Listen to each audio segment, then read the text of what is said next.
Part 1. You will hear a telephone conversation between a hotel receptionist and a caller making a reservation. Seconds to look at questions 1 to 7.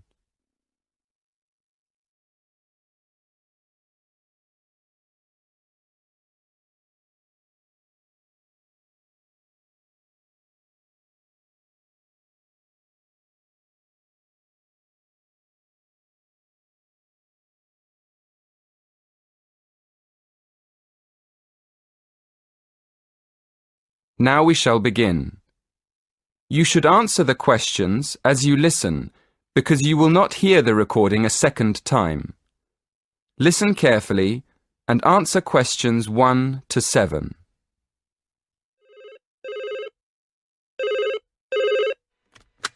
Silver Tulip Hotel, good afternoon. How can I help you? Yes. Good afternoon. I'd like to book a room for next Friday. Certainly, sir. How many nights will you be staying? Just one, please. And would you like a single or double room? A double room, please. A double room. And would you like twin beds or a king-size bed? A king-sized bed, please. Let me see. Yes, we do have a double room available for next Friday. Would you like me to book it for you? Yes, please. Could I have your name, please? Yes, it's Edward Francis. Is that Frances? No, it's Francis.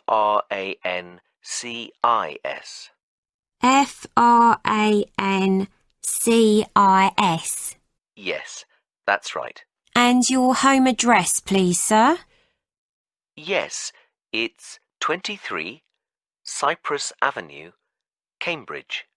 Is that Cyprus? No, Cypress, like the tree. Oh, I see. And your postcode is? CB3 9NF. And it's just for one night? Yes, that's right. We can reserve a parking space for you. Are you coming by car? Actually, I'll be taking a taxi from the station. That's fine. And one last question. Would you like dinner and breakfast? No dinner, thank you. But I'd like breakfast. Just breakfast. So, to confirm, you're arriving on Friday the 16th of April and leaving on Saturday the 17th. That's one night in a double room with a king-size bed with breakfast. That's right. Thank you very much. Before you hear the rest of the conversation, in the exam you will have 20 seconds to look at questions 8 to 10.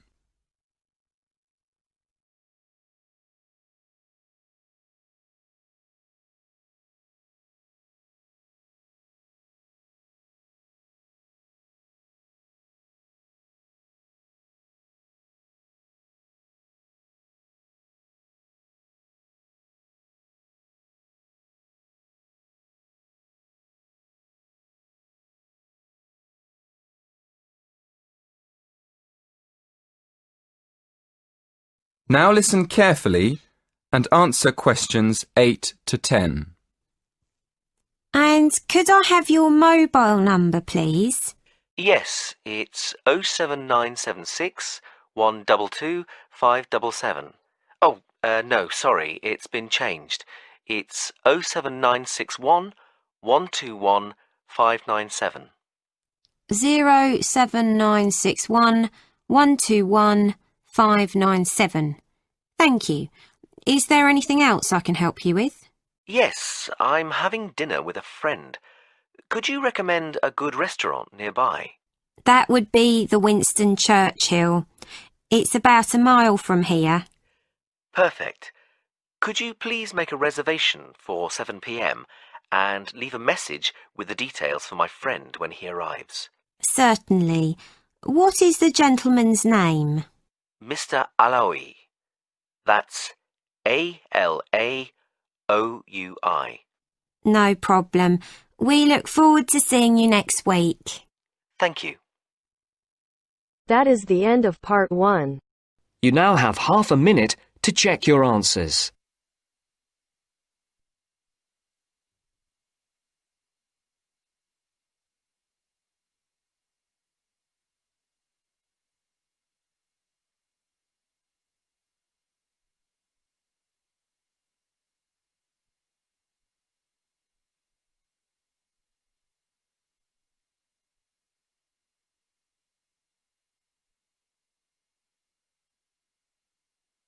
Now turns to part 2. Part 2. You will hear the head teacher of an English primary school talking about the school to a group of parents and visitors. First, you have some time to look at questions 11 to 15.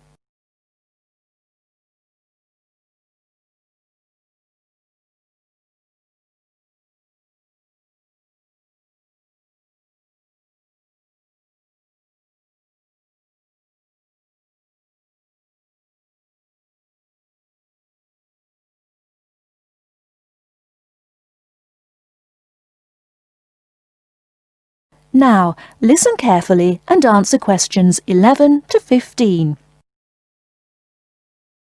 Good morning, everyone. And as the head teacher of Cranley Hill Primary School, I'm very happy to welcome you to our open day. Today, the school is open not just to parents of our pupils, but also to anyone else interested in seeing the school. I'll start by telling you about the school, and after that, you can walk round and see it for yourselves. We take most of our pupils from the two nearby villages of Seabourne and Millthorpe. These were once coal mining villages. There have been coal mines here since the 1830s. When the school was originally established, way back in 1899, almost every child's father worked in the mines. However, the coal mines were closed in 1983, and many people left the area as a result. Nowadays, most of the remaining inhabitants tend to commute to work in the city rather than working locally. At present, the number of students on our rolls is just 90, compared to almost 200 in 1985, due to the decline in the population of the mining villages. And the staff see this as a big bonus because we know each student personally. The school is very involved in the local community, and we are especially proud of our status as Great Britain's first school to be entirely powered by wind energy. This project began several years ago when it was decided that a wind power turbine should be installed in the school field. This now supplies the school with all the electricity we need, and there is also power left over for the villages nearby. The opposite situation to that in the past, when it was the villages which supplied the school with power in the form of coal from the mines. The project has been of enormous benefit to the school in other ways as well. It has allowed exciting learning opportunities about electricity generation, and the turbine has also inspired poetry, art, and even our own song. It also allows teachers to introduce global issues such as carbon dioxide emissions and global warming to the students. I feel it may be irresponsible to burden young children with worries about global issues which are insoluble, but by actually using wind power as a non-polluting, renewable source of energy, instead of using fossil fuels such as oil or gas, we are offering practical solutions to our pupils in their own environment. The school is also extremely involved in other environmental issues. In the last few years, we've developed our school field into what we now call our secret garden, which you will have a chance to explore shortly. Here, the pupils have their own organic vegetable patch, and another special feature of the school is that the vegetables grown here are used in the school kitchens for school lunches, with any extra ones being taken home by the children to share with the community.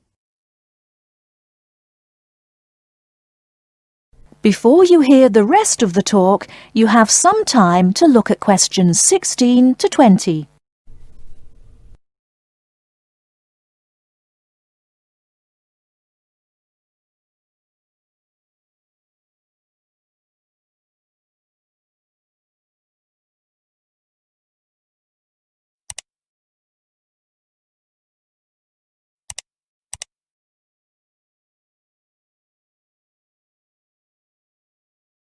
Now listen and answer questions 16 to 20. Now, I'd just like to tell you some of the things to look out for as you go round the school site. At present, we're standing just at the front entrance to the school facing north, and as you can see, the ground slopes up quite steeply behind the school. To our right, we have the car park, OK? And to our left, we have our sports field. This is just for training and informal games. We use the village football field for our under-11 matches. At the far end of the car park is our recycling centre. This is for things like paper, glass and so on, and everyone is very welcome to make use of it. Immediately behind the school to the north, we have the play area. Unfortunately, we had to remove the play equipment, the climbing frame and so on, because it didn't conform to safety regulations. But we do have the treehouse in the middle of that area. That's very popular. Then, at the top end of the play area, you'll find the entrance to the secret garden. The vegetable patch is in the bottom corner, and beyond it, hidden in the trees, we have a pond. The children love this because it attracts all sorts of wildlife, frogs, fish, and lots of birds. I should just mention the trees. There are over 30 different species, all planted by the children. In the middle of the garden, we have what we call the storyteller's chair, and this is where the children come with their teachers and sit on the grass to listen to stories. And finally, at the top end of the secret garden, to the left, is our wind turbine. And as you go round the classrooms, you'll find lots of work done by the children explaining all about how it works and how proud they are of it. Right, now, before we go... That is the end of part 2. You now have half a minute to check your answers.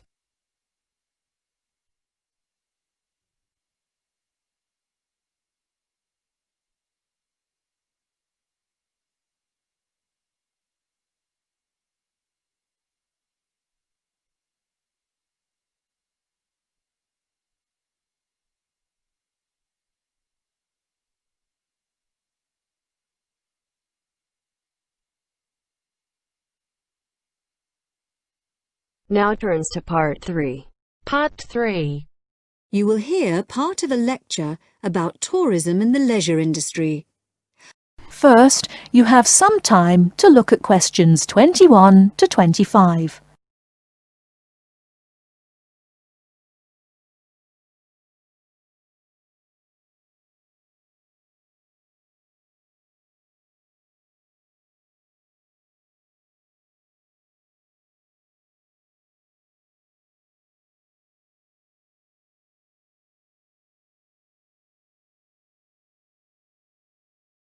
Now listen carefully and answer questions 21 to 25. In today's lecture, we'll begin with an overview of the impact of tourism on the societies and cultures of the host area. Then we'll look at some case studies. One model for the socio-cultural impact of tourism has been provided by Doxy. You'll find a reference in your reading list. He called his model the Iridex. That's a contraction of Irritation Index, and it attempts to show how the attitudes of local people to tourists and tourism change over the years. Doxy identifies 4 stages. He calls the first stage euphoria, happiness, because initially the tourists are regarded as a novelty, and because of this they're welcomed by everyone in the host area. But as well as that, there's another reason for the people in the host community to welcome tourists. Local people realise that tourism brings scope for economic benefits. As tourist development begins to increase, however, local interest in the visitors becomes sectionalised. That means that some sections of the local population become involved with tourists, while others don't. and it is increasingly the case that commercial rather than social factors are influencing relationships between tourists and the host community. People are less interested in the tourists for their own sake. Doxy calls this stage apathy. If development continues to increase, apathy may change to annoyance. What's causing this? Well, development of the tourist area may start to spiral up out of control, and this is often accompanied by congestion, which is going to make life difficult for local people. So the policymakers, the government, the local authorities and so on provide more infrastructure for the area, more roads, more car parks and so on, to try to help cope with the influx of tourists. But the lives of the local people are made increasingly difficult, and in the final stage of the model, annoyance has turned to antagonism and open hostility to the tourists. And now, all the detrimental changes to lifestyles in the host area are, fairly or unfairly, seen as due to the tourists.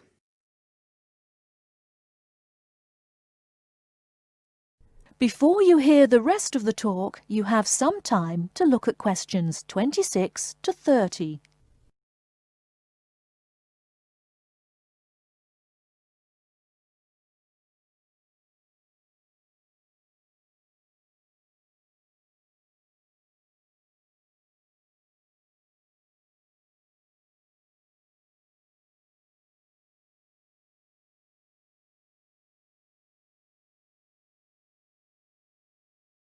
Now listen and answer questions 26 to 30. Well, this sort of pathway is certainly a fairly good reflection of what happens in some tourist destinations. But Doxy's model has drawn a number of criticisms.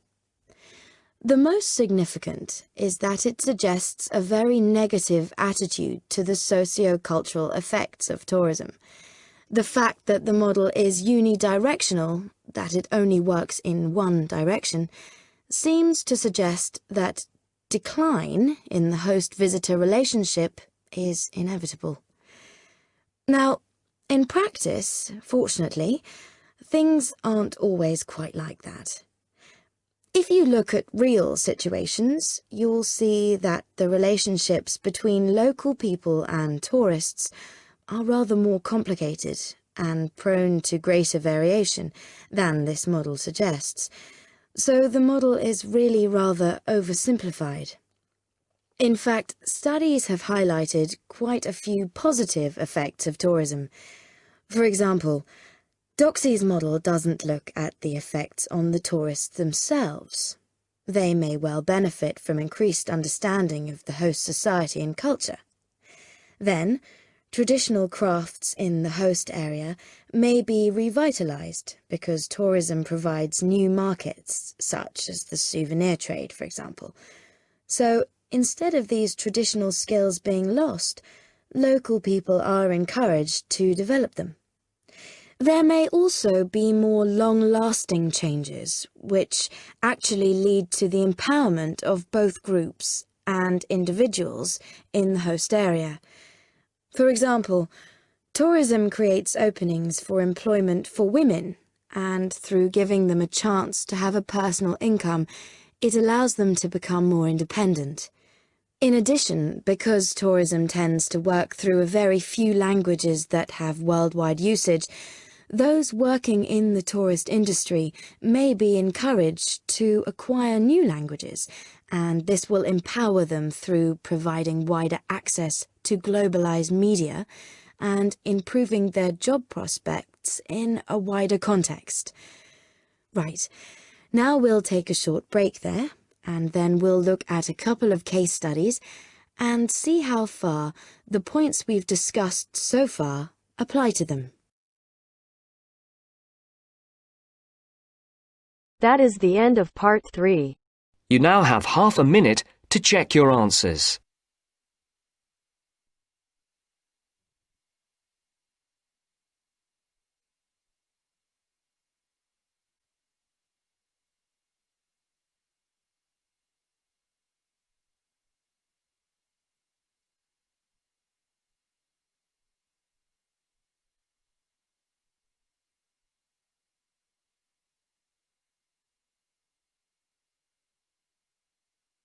Now turns to Part 4.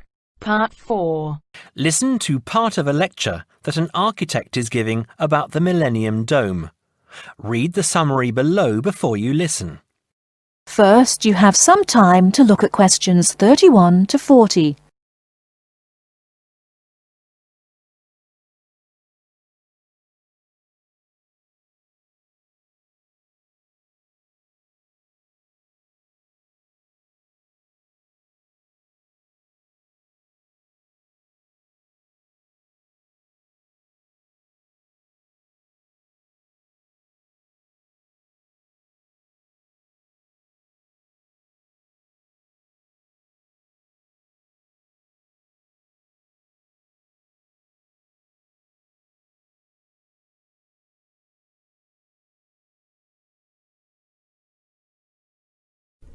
Now listen carefully and answer questions 31 to 40. Ask why the Millennium Dome is so unpopular. Why people are so upset by it. After all, there are ugly buildings all over the world. Blocks of flats and office blocks in every city in the world are truly unpleasant to look at. I'm sure you have plenty of ugly buildings in your city. However, the important difference is that the Millennium Dome was not constructed quickly and cheaply like some 1950s block of flats. It was built to celebrate a special occasion. It took years of planning and years of construction. And it cost an enormous amount of money, not far off £1 billion. The Millennium Dome is supposed to be beautiful. It is, however, quite horrible. It was built to bring one of the world's great cities into the 21st century. Now, less than 10 years later, nobody wants to look at it. I am afraid that it will always be famous for its ugliness. In the United States, we have our ugly buildings too. The Chicago Public Library is a good example, and the Experience Project Museum in Seattle is awful. But there is something about the Millennium Dome that makes it worse, in my opinion at least. I admit that the design of the building is ambitious and, of course, is a great achievement of engineering. However, I'm afraid that for me that is not enough. To my mind, the Millennium Dome was and is a huge disappointment. So, what will become of the building now? I understand that it has been bought by a company that hoped to turn it into a venue for entertainment events like shows and concerts. I suppose that considering how much it cost, it is good that it will be used for something. Personally, however, I would prefer to see it pulled down.